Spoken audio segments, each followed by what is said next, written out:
Welcome back to The Next Film. So today I am joined by the Oscar-nominated artist for The Ugly Stepsister, prosthetics designer and makeup effects, Thomas Foldberg, and makeup designer Anne-Catherine Sauerberg. So congratulations. Thank you. Nominated for the Oscars.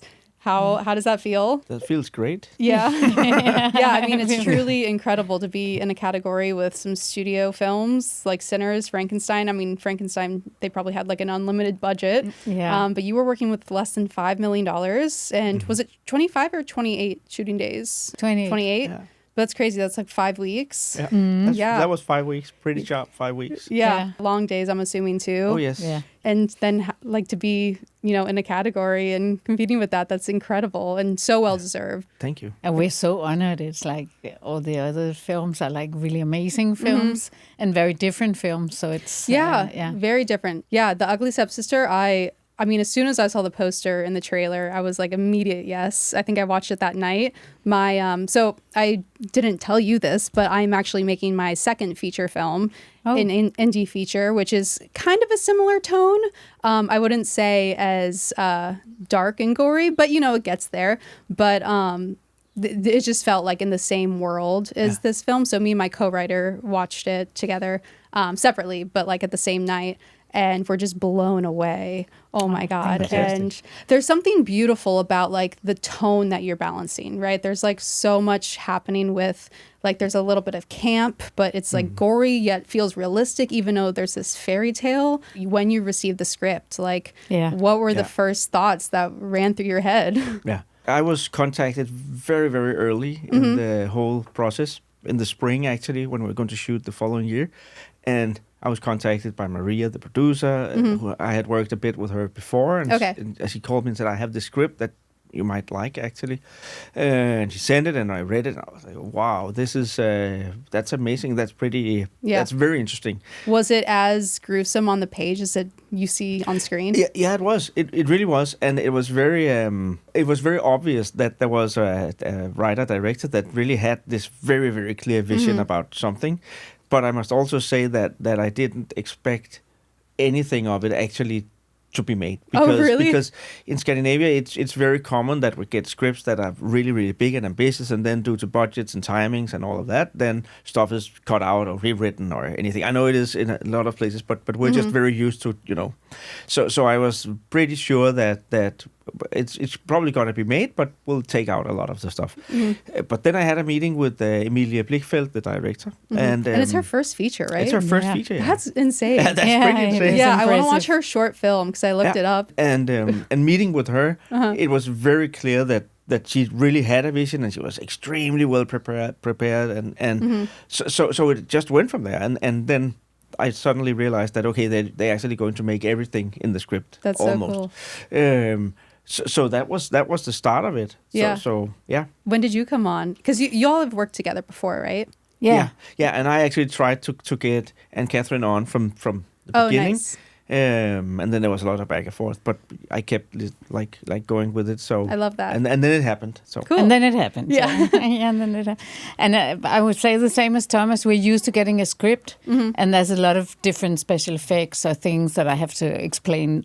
The producers that, this is going to cost so and so, and then they kind of slowly take it all away. But this way, it was the other way around. That Emilia, because she really knew what she wanted, started off saying that we're going to spend money on costume and we're going to spend money on special effects, which was actually a really cool choice. Yeah. And then, so Thomas was like, usually it's me fighting for those money to be spent, and here it was just like Emilia was so cool about what she wanted, and it like goes very well with my taste and what I think is funny to do, and is in kind of different genres that I'm fairly familiar with. So I was a good choice too. No, but it was very kind of easy for me to provide the things that were like tying it together with the look like, and I worked a lot with the costume designer Manon as well. So for me it was like big playground, and Emilia was very specific about the look she wanted, but once you got that, what she wanted, you were actually set quite free I love that. Yeah, but she was there at the costume test, but it was like there was one pair of glasses that we didn't agree on, but that the rest of the time it was like really, really fun ping pong with her. But that's also like when you have a director that's that specific about stuff, then it's really easy to come up with stuff because they are so fast at saying yes or no, which makes it so much easier. Not that they're kind of like not open to suggestions, but they're very clear if they don't like it. Yeah. So it's so much easier, I guess, than having. Yeah, I love that, having a specific vision. Flimsy, maybe that's good. It's like, okay, but time is running and we need to do something. Yeah. So, because I've heard you talk in other interviews too, how prepared she was. What did that conversation look like? Did she come to you with like literal like visuals and a lookbook and references? Yeah. She had She had done a lot of mood boards already, and then when I had the first meeting, she had the mood boards, but she also just had a list of links for different stuff she liked, both for arts and film stuff, and even had references from different makeup effects people from, especially from the 80s and start 90s. I love that. Is that something you're used to? People being that prepared? No, not in that sense. Like it's actually a thing that is changing because there's new generations of directors, and they are actually somehow brought up very visual. And I actually feel that they're going more towards, I don't know what it's like working in the States, but in Scandinavia, they're much more prepared. But Emilie was extremely so. And it's also, of course, a chemistry thing. Yeah. Sometimes when you understand somebody's vision, that makes working together very easy. And that was, I think, the whole way around with the costumes, set design. Everybody was very much on the same page. And of course, her visuals were so specific, so it was easy to dive into. But we've all tried that it doesn't work out at all, and we don't understand what you mean by warm in a cold way, and all these things people are saying. But she was just so specific, and the whole universe was just this whole beautiful, terrible thing that was just so delicious. So yeah, I mean, obviously, it has a lot of dark elements in the film, but I do think that you can feel that like passion behind the film. I think that's honestly probably a big reason why it's gotten so far too, is like all these incredible artists that are, making this together. I love that. I feel like it shows on screen. I agree, and I think that it's her fault that every department came together. So like it's like so much of a dense cube of like film, I think, if I should say anything good about. Yeah, so you said you came on like 6 months before? I was in contact with them 6 months before, and then I ended up, I think I started working on it in October for real, and then we worked through October, November, December, and then a bit in January, but that was... And when did it shoot? Shoot from February, mid-February, Mid-February? Okay, so your pre-production work was like a few months? Yeah, I think it was the real time was 3 months of actual work. Yeah, but it was spread out a bit because we also had some times where we had to wait for some actors clearance and some so the usual stuff. But it was in real time. I can see on my employees' hours that was 3 months. Yeah, so I'd love to get into a little bit of like logistics because I'm an indie filmmaker. Like my first feature was super low budget. This next one still not like as high as this. But how does that look with like prosthetics and things like that and getting all that prep right? Like I don't know even really where to start. Like how do you go into production having everything done? Like, are you doing most of your work in pre-production? Yeah, creating most of it. Okay, but I must say that we had it was really complicated because I actually did my first budget was twice the one that I ended with.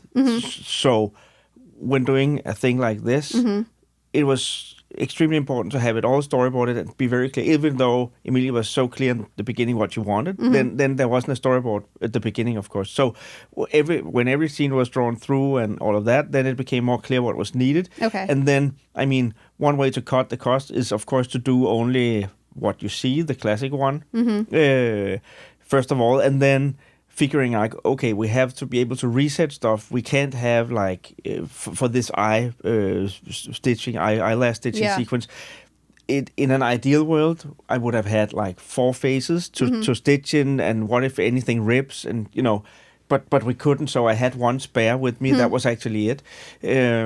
So we're cutting down on a lot of the stuff. So it's I would say that it's a matter of that actually. That is, it's not that it's done cheaper than normally. It's just the amount of stuff that's made is also ending on screen and no spares, which is a little scary. But I mean, it was a clear agreement that that's the only way to save some money here. Yeah, are you storyboarding everything or just like those sequences that are complicated? No, we have a really. There was a really good storyboarder on the film, and I think most was actually storyboarded, but these parts in specific, yeah. Well, obviously, there's so much happening through this whole film. Yeah. I'm sure they're like, what's the communication constantly going like in pre-production or even production? It was. Completely. Yeah. And there was also, Emilia always says that she's a director, so she gives directions, and she did that very clear. It was very... clear what we it's kind of hard to explain, but within this frame you had quite a lot of freedom, but it was very clear which way we were going, and she was really good at like driving us through that, because when you have this extremely short shooting period, you have to be super well prepared, even though we were laying out the tracks as the train was running, then at the same time we kind of knew what we needed to have done. Yeah. How much are you talking to like the AD department or scheduling, like in terms of letting them know like how much time you need for like the makeup or prosthetics and stuff?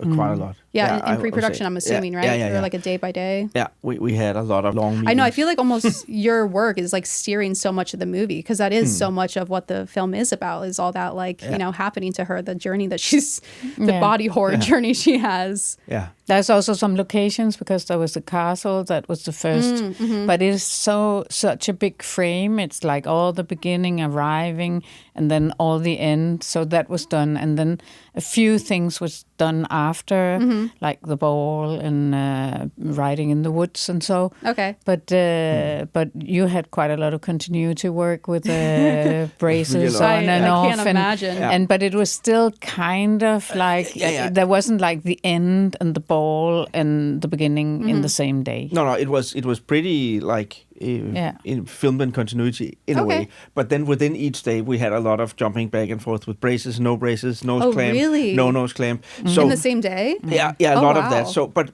of course that was easy. But you just had to remember, and so we had like printed out very basic stuff, like from scene 1 to 5 braces, scene so that we knew, me and really my assistant organized. Constantly knew that now we need this, because it was just. Yeah, and then we had a really good scripter that was actually helping a lot, because it was those, I think, doing big makeups changes continuity-wise is much easier than these small things, because it's so easy to forget those braces, because then we did one scene with the braces in between before lunch maybe, and it's so easy to forget. But I think that we actually made it also with the nose clamp and when is it on, when is it off. But it was actually from production quite well prepared, because I've just done a movie where we did like every look in one day, and I felt like definitely. I was working in a pit stop in a Formula One race. I feel like in an ideal world, it's just like a one look a day. But that's not especially happening. when it's like drastic changes. But in terms of like prosthetics, are you doing that too? Like prosthetic changes in a day as well? Or is that kind of like one a day? We had some where we just took it off. Okay. And then ended in a much simpler version, but that was very little. We actually did it. Well, I only know this because I've watched a lot of the BTS, because once I love a movie, I'm like, how did they pull this off? I've learned a lot. But like, I don't know if a lot of people know like that she was wearing prosthetics throughout the whole thing, right? Because she was like, you made her look like she was heavier in the beginning, and then also younger, right? And then her like downfall. Do you want to dive into that at all? Because I'm sure there's like a lot of invisible work we're not even aware of.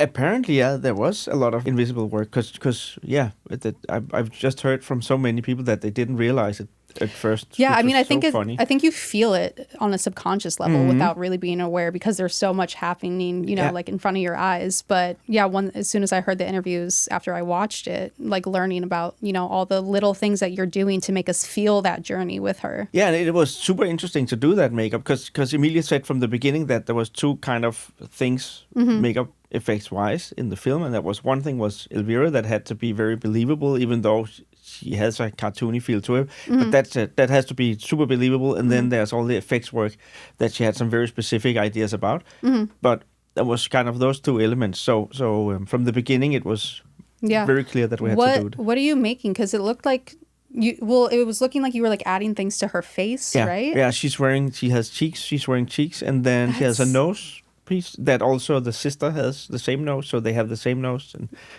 I mean, that's beautiful work. Thank you. It's so. and then she has beautiful. like a little double chin only for this part. I can't even imagine like how you make it look. So wait, and this was also shot on film, right? It was on 35. No. Oh, it wasn't. No. Why did I think it was? Yeah, because it should have been shot on film. It should have been on 16 originally, but then due to a lot of not only budgeting but also the days of shooting, it was decided not to go. Gotcha. Okay. Yeah. I don't know why. So it was shot on. What was it? It was the new. I think it was a Sony, but a new system where they bake in the grains and the whole the dynamic spectrum is kind of baked into the film. So what you get is what you get. You can't remove it when you've done it. Which was kind of nice touch, I think, because the grains look very more analog than if added afterwards. Yeah, he's also a very our DOP Marcel is a very tactile kind of DOP. Yeah, I mean the whole film does have a really like tactile feel that I really like, and then the practicals, which I've also you were talking about in an interview too. I think that was like the first like interview that I was like, because I slid in your DMs. I was like, if you're in LA, I would love to talk to you, because since unfortunately we don't do Zoom, so thank you so much. I mean, I should have said this to begin with, but like the fact that you're all the way from Denmark for the Oscars and then took the time to be here is like. Seriously, I appreciate it so much. It's a pleasure. Yeah, happy to be here. Yeah, and it's so much nicer than Zoom. Yeah, I know. I mean, there's a lot of people I wish I could also talk to via Zoom, you know, when you have like incredible artists in Europe that you can't have in studio. But again, you know, thank you for taking the time when you have the Oscars on Sunday, just a few days away. So I appreciate that. But diving back into practical effects, yes, the interview. So I'm shooting my next film on film, and my mentor, we also love practical effects and making things in camera happen and stuff like that. And yeah, you were mentioning too about like when a lot of things are progressing digitally and AI and all these things, it kind of makes us want something that feels more human, it feels more practical. And I 100% feel that. I think people around me feel that as well. And so I love the work that you've done on this. And I think that also, you know, all the awards and accolades and attention, I think speaks to that as well. Is like, I think we love what we're feeling. And so can we dive in a little bit into how much is happening in terms of practical? Because it was just like in camera and digital, right? Yeah, no CGI. There's no CGI, but there's composite work for the eyelash scene and the vomiting of the tapeworm in the end. It's like it's so hard to watch that sequence. It is hard to watch, but that's mainly due to Leah's acting. I think it's hard to watch. Yeah, I mean, she's incredible. Yeah, that was even a little gross when we shot it. It was like, really? It was just disgusting. How did you create that tapeworm? How did that sequence go? We made so many meters of tapeworm for it. So it was, that was it. But, you know, again, that was a lot of talk when the storyboard was made, how to actually do this. It should be a whole fake head, and Emilie was kind of like into that to get a real 80s kind of vibe with a whole fake head. But budget-wise, it wasn't possible. Then the VFX supervisor, Peter Hjort, came on the project, and we talked about it. Okay, let's do it like a split with a fake head, lower fake head. So the mouth area and neck being fake, and then shooting in the same angle as the actor. And the same with the eye surgery scene, was like fake lower part of the head, and then Leah and her acting, and then merged together digitally afterwards. So everything was basically analog and practical, but just put together. So I'm assuming, you know, that conversation then with your VFX supervisor is a constant conversation beforehand. Super constant, and I worked with him a lot, and it's also like so you had a relationship. Nice. and I know not a lot, but I know quite a lot about how the VFX stuff works, so, which makes it much easier to have the talk and actually know what's going on. Like how to make this work in post. And what's the difficult parts and what can't we do, and because of course there are still limitations.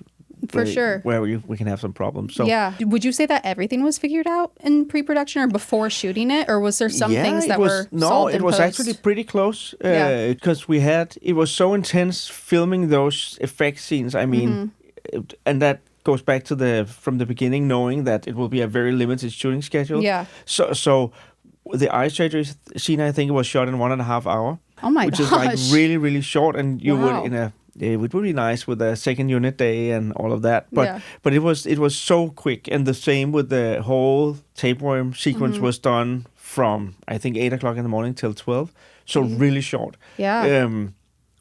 But I think those parts were figured out quite well. Yeah. Well, I think that's just like a great lesson for filmmakers. Is like, don't try to fix it in post. like all of the successes come from planning and pre-production and conversations beforehand. Yeah. But I think you're completely right about that we can like these very tactile things, and that also this film is very much, you cannot say like Thomas did some really incredible work that I have never seen anything like it, but you can't say it without talking about the visual effect. You can't say it without talking about our director or our costume, and it's very much like all on the same track, and that is very important also, like if we're gonna keep on make human-made films, that it's super important to understand all departments and how they work together. And maybe now we're lucky that we had such a short time, and I was there for such a short time, that we know each other so well. But I think that there's a big lesson to be learned in pre-production, that how important it is that we all are in the same room, and we all talk the same language, and we have somebody who's giving us directions in which way to go. Like all making that vision together. Yeah, exactly. Making it together and not being each department fighting each other, like it can happen. And you can make something so beautifully perfect that it kind of leaves you cold somehow. Like, I think one of the great things about this film is that you can actually feel the passion, the way everybody worked really hard. And of course you can't order that and say like, we're going to make a real cheap movie because then we're going to get something much more intense. Right. That's not how it works, but it's like somebody like Emilio who set everybody on fire to do this, and who was acknowledging our work and like really supportive of like trusting in us, like that encouraging we you to take on the challenge. Exactly. Right, because I mean sometimes with like a limited budget, like creative things come out of that, because it's you know, you are doing things that we've never seen before, but I think some of it comes out of that having to be creative, you know. Yeah, both ways, because if you, it's just like you're forcing us to be creative on, that's on not nothing, that wouldn't work. But once you get inspired, because we're all people who are like really into what we're doing, else we wouldn't be doing this job. But when we get inspired and feel seen as well, then there's like no limit to what you want to do for a movie. I love that so much. You had said in an interview that the budget you were given was like as much as a wig usually costs, or something like less. that. It was less. Yeah, but it's a very difficult conversation to have, because I'm not like wanting to encourage anybody to make something much cheaper. Well, I don't think it's like a normal thing to do, but I think it sounds like the director and her vision and this specific story was like a reason to take on that challenge. Yeah, right? Yeah, exactly, because that's also why I really wanted to do this movie. And I also think it was super important that the visual or the effects was, the effect makeup was really good. And I have worked for a lot of years, so I have quite a big storage of things. And I just did a lot of 60s, so I had really a lot of wigs at home, so it was possible, but it's not like something you could write in the how to make a movie book. No, definitely not. But I do think that there's a lesson to be learned in terms of having a specific vision and like, you know, giving people permission and like, again, making them feel seen and looking at their work to be like, do you want to kind of take on this challenge to try to do this? Was it in the script, or was it Emilia, or what was it? Yeah, that, like, it was a combination of things. On? I think it took a little while before I really saw what it was she wanted, but it's like, as a girl, everybody knows this Cinderella story, and it was just so inspiring to take this little twist.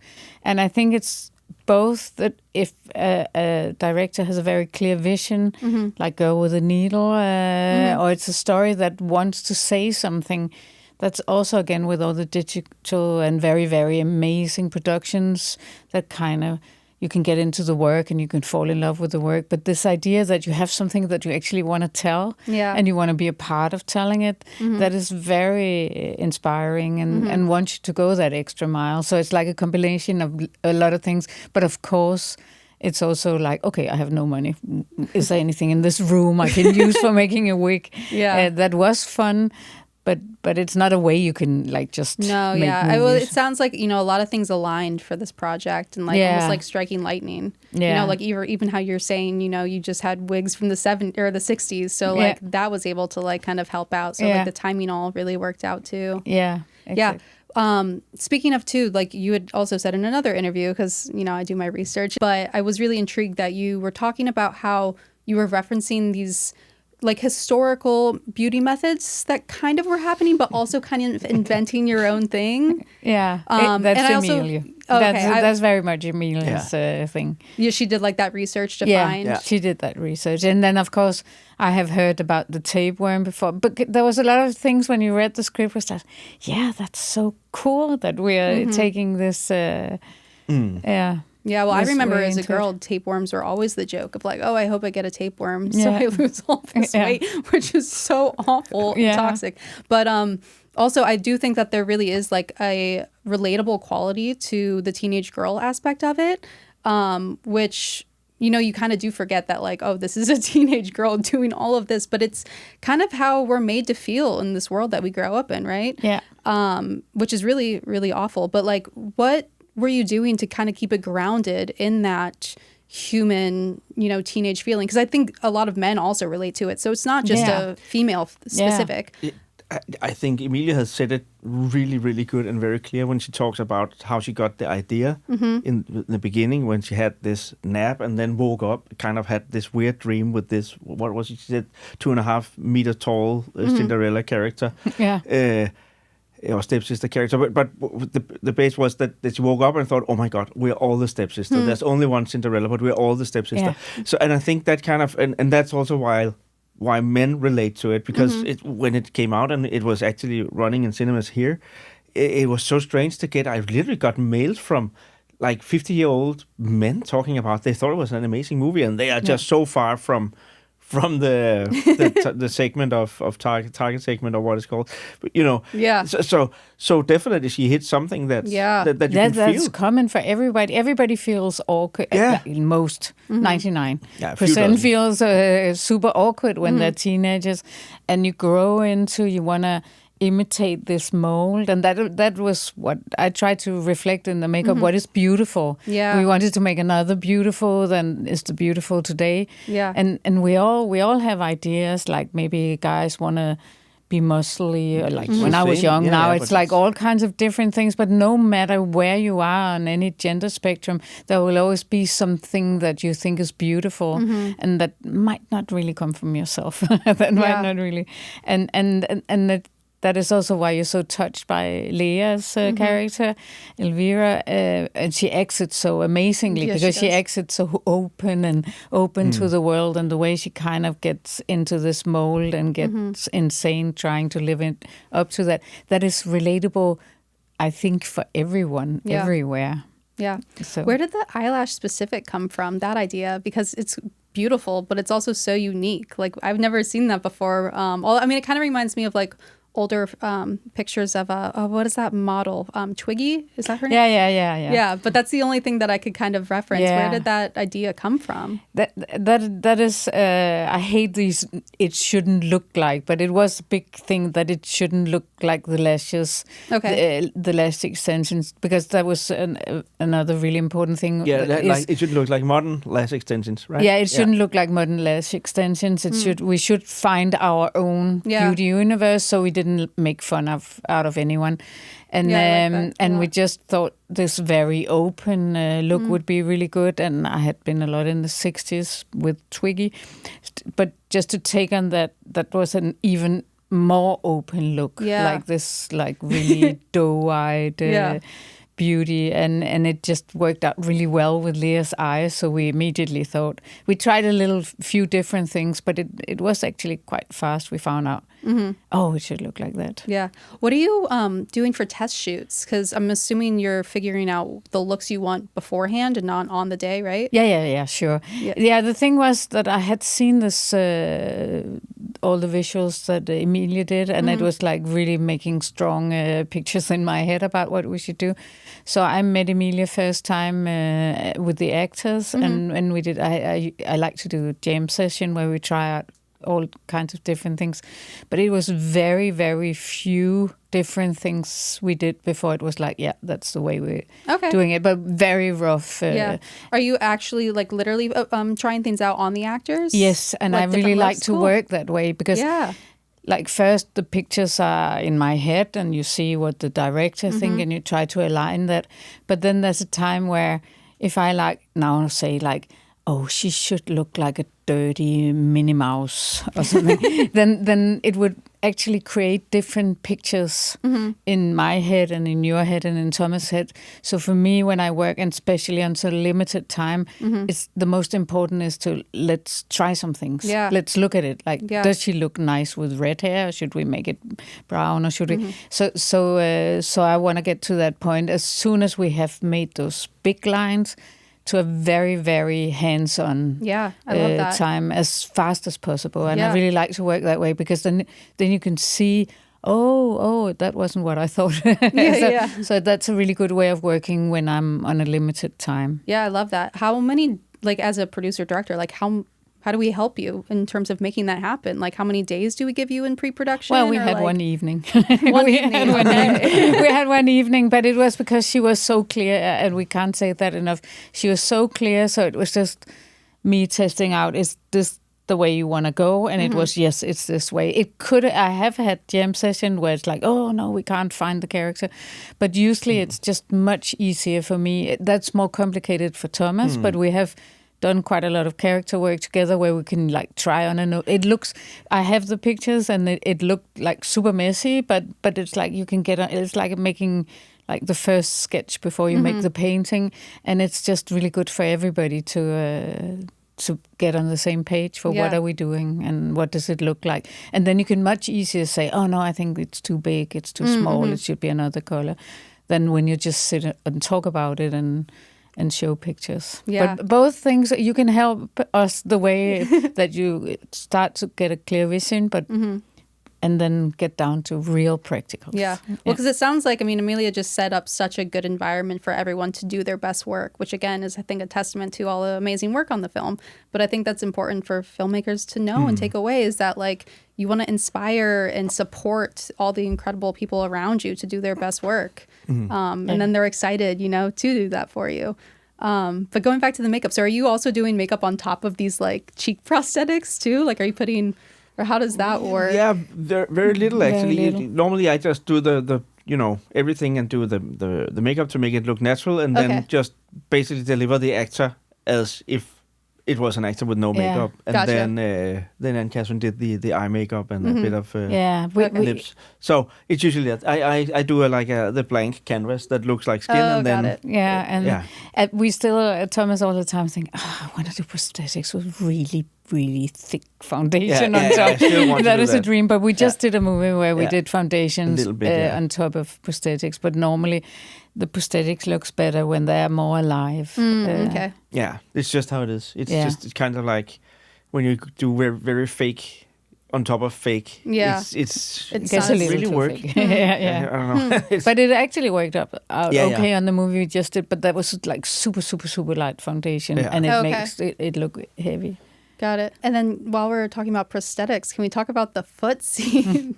The iconic. Yeah, but that was actually the biggest moment of the film. Because that was actually the whole thing that Emilia started to talk about. It was so important to her. And, and it's I don't know, but she just had a very specific idea how the toe should go off. And I had so many complaints about, but isn't that weird? And what about the foot on that chair? Because the cut, it would be a little. It would be easier to cut on a hard surface. It's like it does make sense in a way, but then when I saw it, it was kind of everything was working. It's very graphical in a certain way.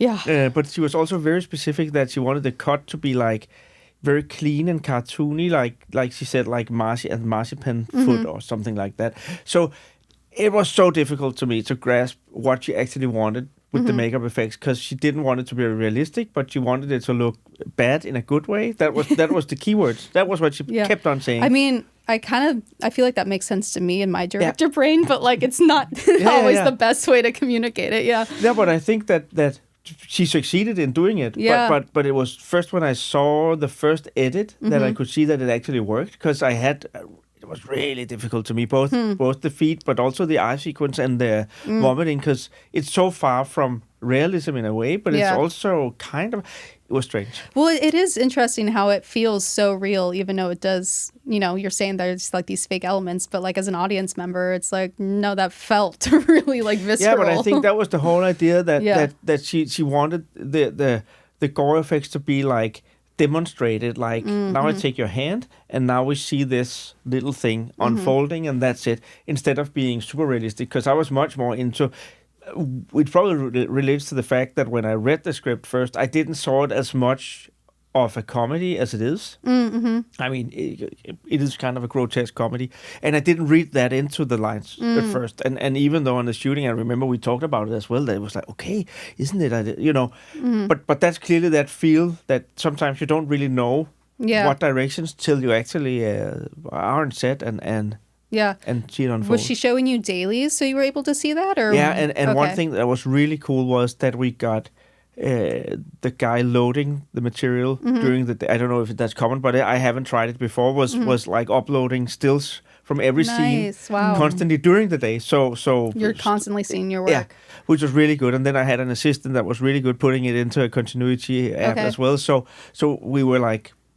So we had pretty good track of what was actually being shot, which was nice. And then also the fact that the grain was baked in, and also the basic look. So what we actually got from the frame grabs was pretty much the final film. Wow. Of course, so it was you all the time have a connection to the movie. So you all the time know, look, it's going to look like that. So when I do this, you have an idea about what it's going to look like. In the old days when I started, we would all watch rushes in a cinema together on real film. And that was really good because you had the connection to the film. Oh, now I'm going a bit too much. Now I'm putting on too much and taking it down. And I think that all the still photos did a lot the same work, that you all the time have an idea that, okay, if I'm doing this tomorrow, it's going to look roughly like this. Yeah, but also the thing, because it's so easy with everything digital and all of that, then then you have the link for the dailies and then you can watch it. But when your days are like 16 hours, it's really difficult actually in my world to go back and watch dailies on the hotel. It's really complicated. So the thing here that getting these shots all through the day was really, really amazing. It was so helpful. And then like the crew or the team is allowing time for everyone to kind of take a look at that, like taking the time out of the schedule, or no, it was just happened during the day. Okay. The lunch break. Now we're talking about it. That was really something, watching rushes together in the cinema. But the days are so long, the shooting period is so short. So it's one of those things that has changed, and it's like some of the same thing we're saying, everybody on the same page, everybody having contact with what we're doing. That was really good with those very good stills. And I don't know what it's like over here, but in Denmark, it's actually one of the jobs that has gone the still photographer. We don't have a still photographer every day. It's just for selected days where there's special scenes. Yeah. But I actually think it could be a way of tying everything together, is that everybody sees everything. And because of the digital camera now, there's so much material. And that's also a reason why you don't have the time to see all the dailies. And sometimes, I mean, it may sound arrogant, but sometimes I don't need to see the whole scenes to see if it works. If it's a color thing or like too much, as you say, this or that, then a few stills is just as good. And it's just so much easier to watch it, print it out right away, put it on a mirror or whatever it is, instead of like, okay, then we have to then the link doesn't work anymore. And then you have, but I mean, I think we have all tried that, and then or the connection is bad. Then you finally go to the hotel, and then there's the Wi-Fi can't really handle, and then you didn't see it. So it sounds like it might not be like that much of an ask to have some, like, that is a small, budget wise. I mean, sure, when you're looking at the budget, there's, you think about what you can cut, but if it's getting everyone on the same vision, making sure that, you're doing it right or getting it, then it seems like it's a really low cost to make that and all since one vision. He the guy loading the stuff was doing those grabs anyways. He was doing, as he said, because thing I talked to him and said, oh, it's really amazing. I said, but I'm sitting here anyways. I mean, I can do a frame grab while I index it. It doesn't really matter. It sounded like he even did it before, like posting it to everyone anyway. So interesting.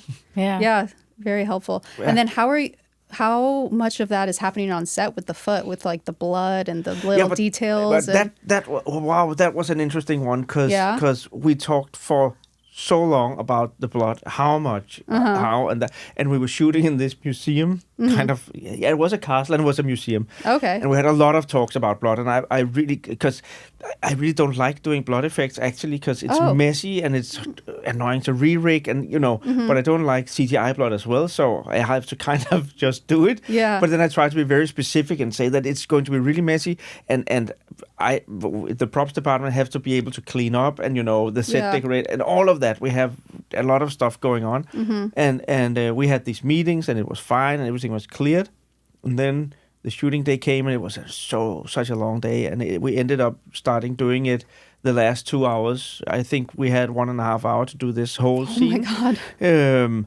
And then they came with this little blanket, like 2 feet by 2 feet or something like that. Maybe that was even too big, but yeah. And then said, yeah, but you can spray the blood as long as it's on this part. Okay, that's not gonna happen. It's not gonna work. So we had to then come up with what do we do then? Because nobody wanted the CGI blood, but we needed the blood and all of that. So we ended up agreeing with the VFX supervisor that we would do all the blood afterwards in my studio as a second unit thing. So that was actually what we did. Okay. So we did the shots again later with the same prop foot, prosthetic leg, and some sprays on the carpet and some blood in the air. Oh wow! That was put in, and then pile it in VFX. Yeah. So no CGI blood. It was the real stuff, but not shot that day. Yeah. When you say you use the same prop foot again, but it was already cut, right? Yeah, but it was always cut because again we had to. I would love to have had 3-4 legs to cut, because it would have been really cool. But again, first of all, the physics of cutting something that's already hanging outside of that's complicated. It would definitely look strange. It could be it would react very unpredictable, even though if we did tests, that was one thing. But the other thing was that wasn't an option. So we had to do something that just could be re-rigged, so the toes could come on and off. Okay. So, but then we did 2 legs, and we actually also did the cutting of the second foot, but it's cut out. So we only have and it's actually really cool because in the film, then she's laying with one foot with the toes cut, and then she grabs the other one and kind of cuts, and then you only hear it. Yeah. But in the real shot, she was actually not hitting the first time. It was like, I think maybe that's in the film. I don't really remember now. Yeah, but she kind of she misses the first cut, and then she cuts. Oh, yes. Which is actually really, it's really gruesome, but now we only have the sound, which is also a clever choice. Yeah. I mean, and enough, it's fine. I think it also, it's a nice balance, because it's like you can't take it anymore either. It's not really. Yeah. How much are you doing for the test shooting for prosthetics? Like, is that a multiple days or? Yeah, I mean, we didn't do a lot. We had one test day, but that was only used on Elvira and her really? look. Yeah, actually, and nothing else. So the test done was just what I did in my studio, and it was actually most tests we did was most about focal length and how much to actually do, because a classic thing is like, then we need a piece of this. And then everybody forgot that they shoot in some kind of scope, and then, but what's on the rest of the screen then? We have to figure that out, and then it suddenly becomes really expensive because you can't do this part. You have to do like a whole head, if that was it. So we had a lot of talk about that. How wide, how far, what are we going to do? Yeah. So the test was more about that. Okay. And then of course we did some tests if it worked or not worked. But the leg thing is a really good example. It cutting costs, because in an ideal world I would have preferred something that was cut for real, maybe. Yeah, when you're looking at what you can and can't make work, is that something that you're having both of your departments in pre-production of she gives you a budget and you're like, well, can I get a little, is there a little more wiggle room, or is it you're just given that budget, or how did that conversation work? No, I usually do a budget. Okay. And then they say, "Oh, that's too." No, no. I usually do a budget, and then maybe it's fine. Okay. It can happen, and maybe it's not. And sometimes, if the budget is tight, then I feel like then they have to say, "What can you spend on this?" And then I'll find a solution, because it can be an endless with pile of meetings, Right. talking about stuff, and also I try to like that either you have like one full budget that does everything, or we can do like I learned yesterday actually, if you do that the Chinese menu version where you have all the prices, but then it gets more expensive because you can't just everything relates to each other when you do For like a project like this. So usually I try just to do one big part for the prep, and then of course the shooting days are different, but and I think that works, but yeah, it's a little back and forth. Yeah. But I try to avoid as many meetings as possible because I also try to explain producers that it won't be. It's not a negotiation. It doesn't get cheaper to do the stuff. It can just be done differently. Yeah. That's the thing. But you won't get it cheaper even Right. though you want, and we can talk As about much it. as what, but yeah.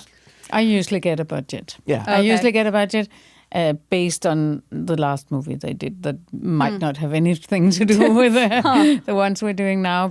And then if it's completely horrible, I will say it and I will explain why. And on this one, it was just so far from what was possible, so I complained a lot about it. And they ended up paying some rent for my wigs. Okay. Yeah. Nice. But yeah.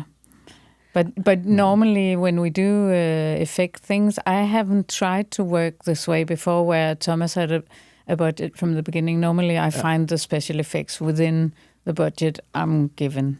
So I think it's actually quite cool that it's divided into two different budgets. Yeah, but Okay. but it's also a Norwegian film, basically. Yeah. Of course, it's also Danish and Polish and Swedish, but basically it's a Norwegian film, and it's just different because I've done a lot of work there, and they are definitely much more into doing these things, even though it's much older using makeup effects in Denmark than in Norway. But there's a bigger urge to actually do it. I think so. It's easier. It's much easier for me to get like a proper budget or an understanding that it's actually a part of its own. It's not a part of the makeup department necessarily. Yeah, if it's a small nose on an actor, then it's another thing. But if it's as comprehensive as this, then it's its own thing. Yeah. And they're really good at that, I think. Well, it sounds like she also had a specific vision from the beginning too, of like that's where she wants to put a good portion of the budget, because taking into account that that's a big part of the film. Yeah. Yeah, there was you had said on like the Last Looks podcast that you had a lot of fear that it might not work, right? Oh yes. Yeah, I do think that says a lot though about like taking risks, and like it can be really scary, but when you take that big risk, like being nominated for an Oscar, which is like seriously, I mean obviously well deserved, but just like I think it's just so cool that an indie budget, and hearing all these stories and all the work and almost like a little bit of scrappiness that had to come together to make it work, and then to be in the category with like these big studio films. It's amazing. Yeah. It's really amazing, and we totally respect their work, because it is really some films with amazing work in it. But it is really fun being the little one and just because basically the work is the same. Yes. Like it's a craft, and the problems are the same. There's and it's raining. He's sweating. It'll be the same problems, and it's just so amazing that you can, with such a small film, be in this category, and we are super proud that a lot of people did some work for us to be noticed. But I think it's really.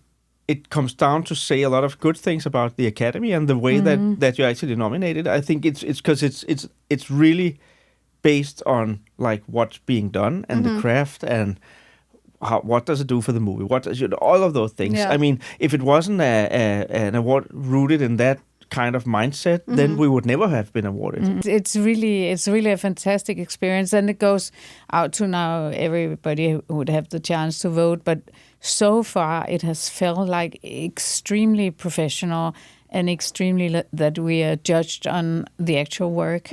And I think that it has been an amazing and actually quite surprising experience that that it feels extremely. Now we're nominated, so it's easy to say. It feels very, very fair. But it feels like whoa, like we can get noticed. That's an amazing thing. Well, I mean, again, the work that you're doing in this film is so incredible. It deserves to be seen and rewarded. And I've had friends like even post like reaction videos watching this movie. Like, I think it's really incredible. Is there something that you're most proud of on this film? It would be something out of the film. Is like we had a lot of fan art. And a lot of makeup tutorials, and I love that, because I've been thinking all the time that this is like Thomas has done so much amazing work on this film, and then just to see the ball Elvira being drawn by so many people I'm very, very proud of having made a look. That and the Halloween costumes. Yeah, exactly. Yeah. And they make little dolls, and I mean, that has been amazing. That something I do every day has this impact, and that makes the me character. That's so cool. Yeah, that I'm so proud of. That, like, we made a look, and I thought this is how it's going to look like, but I didn't know it would have this kind of effect on people, and I'm very proud. So thank you, everybody who did fan art. That's beautiful. Yeah. How about you? And what are you most proud of? Or I'm sure there's a lot, but... Yeah, but I think that two things, and then of course that part is really touching as well. We got, and it's not that long ago that we got the first picture somebody sent me out of nowhere, like, look what I found. Like a Mexican girl, I think, that had made this little, and we couldn't find out who it was, and then we discovered that there was a lot being done. So that was fantastic, and that of course really touching. But then the fact that we have made a film that feels so much like a whole package of something is, I think, I'm very proud of that. But from my own kind of perspective and my own field and craft, then I think that the look we have made on Elvira and her transition, but especially the young Elvira, has been so interesting to do a character that's I will not say an icon. That was not what I will say, but it's a very clear figure with a clear silhouette, and she has and I mean that it's not very often, especially in our part of the world, then you get to actually do that in that sense, and feeling that, and then see it all come together, and okay, it actually does work, and that makes me really proud. That because we worked hard for it, I will say. Yeah, because Elvira has actually, now I just said the bold look, but she actually has two kind of iconic look, and you don't feel that way when you're doing it. You don't feel like, oh, I made this iconic look. No. But afterwards, when I look at the pictures and I see the reaction, I can see, actually. So we're proud of that. I'm proud of that. I love that. Okay, just the last couple questions, because I'm going to let you go. I know you have so much happening this weekend. If you're enjoying the next film and want to help us keep making the show, we're now accepting tax-deductible donations through our partner, the Alliance of Women Directors.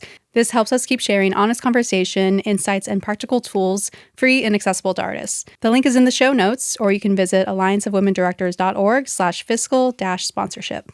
This episode is brought to you by executive producer Jeffrey Weber.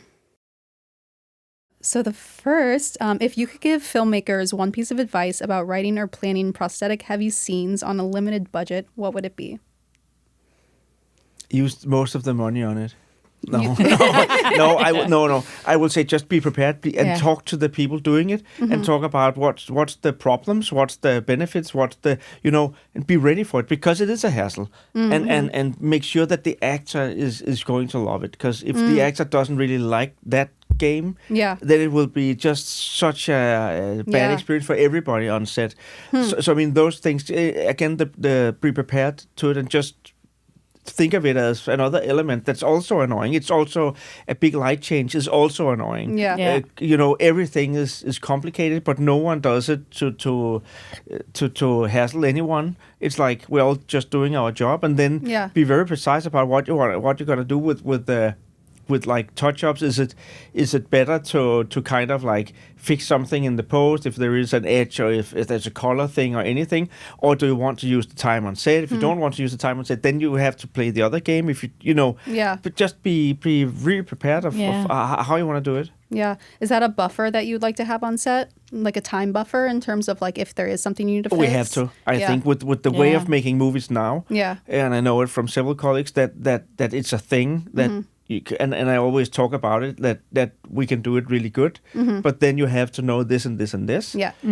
But we can also do the other way around, and then just fix it if there is a problem. That's when you edit it. I mean, so it's a choice, and of course some scenes you have to do it, and some scenes you don't, because when you have these, and especially in this film where you had a lot of physical work, and you know.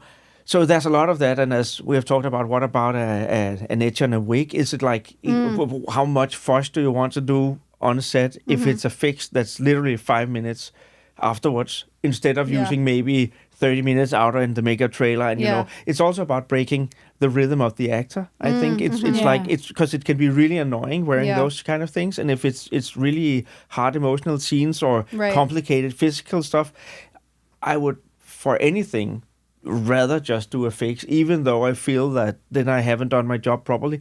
But after 12-hour days and a lot of, that stuff, I mean, as long as colors looks really good, I think, and a hairstyle looks really good, I can't see the problem in fixing an edge here and there or what it is. Yeah, I know that's so true, because that performance is going to be like a big part of selling it and is so like key to a film. Yeah, I think, and I mean, you also just remove a road sign, or you could also, if the shirt looks better with a safety pin somewhere and you suddenly see it in 20 frames, then fix it, instead of making something big thing about it when we can, and the days are limited. I mean, if we could shoot for 3 months as you did 25 years ago, it would be wonderful. Yeah. I would love it.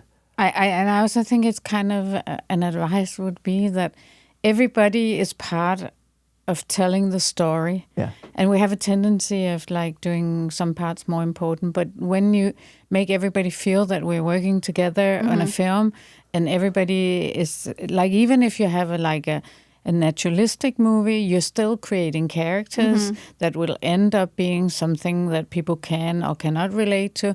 So it's like super important, this team feeling that we are all like parts of legs on a table. Like if one is missing, you will kind of feel it. I know that's a little bit against the dogma films, but it's like we have to find out where we're going and how do we do this best, and give everybody space and respect. Yeah, and I think that makes people want to do something extraordinary. I love that. And also I think that in our department, and the same I guess goes for costume, but I know about ours, of course, is like having this really good relationship to the actor is really crucial. Like really that, so they can really feel that we're actually doing something for them to do their job better. Yeah. I mean I think that's so important, and also knowing when to step in and when to step back and all of that stuff. But that's of course part of our job. But it's like it's super important. But it also relates to the whole thing that doing one. We're all doing this together. Yeah, exactly. It's so important. And I think the more digital it gets, the more important is it to make like good groups of human who can do something relatable. Coming together. Yeah. I mean, that's kind of what it's all about, isn't it? Yeah. It's like coming together to make this like thing out of nothing. Yeah, exactly. Yeah. And then just the last question I ask everyone on my show is, what advice would you give to someone making their next film? You can continue to talk within your departments, or if you want to make it more broad. If it's a director, I would say like get a really clear vision of what direction you want to go in, but be open to suggestions, and the director would be the one making the choices. So like we will give a lot of bits on do this or do that, and try to have a clear vision that it's you who are like making the thread through the whole thing.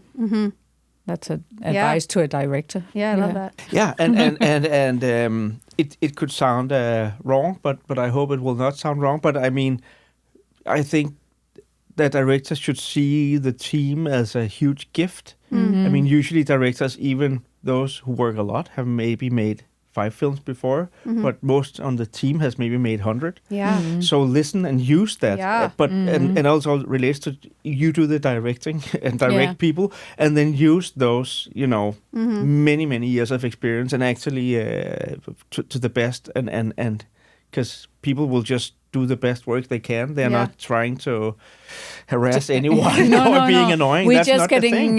Enthusiastic. Yeah. But you can also get it. Exactly. So getting the vision clear is crucial, I guess, and then surround yourself with the best possible people. I mean, if you're I think doing a that's great film on a advice. limited budget, then Yeah. have the best first AD Yeah.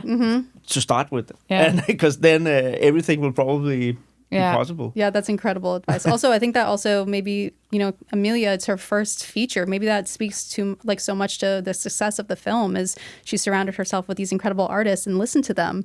And, having it been her first feature, maybe Yeah. she's more, open to that. But that's super brave Yeah. of somebody Yeah. because it's like it takes something to take somebody who's much more experienced than yourself, and I think that's actually one of the reasons why it got the way she wanted it, because then she could just pick anything she wanted instead of course it's super nice to start, and we do film school films, and so it's super nice to start with a crew that's the same level as yourself, and so but it's very, I think it's like a lot of points to Emilia for daring to just go for really It really is. experienced And people. if you think about it as a music allegory, and then if you had like written 10 really good songs and you would show up in a studio yourself to do it, who would you hire to actually play it? Yeah. I think I would choose some really good session people. Yeah. That would probably be best. Yeah. So it's like, yeah. But she was brave, but she said it from the beginning. She wanted the best HOD in, I love all that. around. Yeah. Well, I'm so excited your work is being seen and celebrated. Thank It's you. really incredible. Best of luck on Sunday. I mean, no matter what, like, it's just so, like, such a beautiful journey. It I'm is. happy to watch and to get to talk to you. I really appreciate you being here. Thank you. We appreciate And it. we are so happy to be here, and we think it's really, as we say, we feel we already come such a long way, so we kind of won. Yeah, for sure. Yeah. All right, well, congrats. Yeah, And thank you. I'll be watching on Sunday and rooting for you. Thank you. Thank you.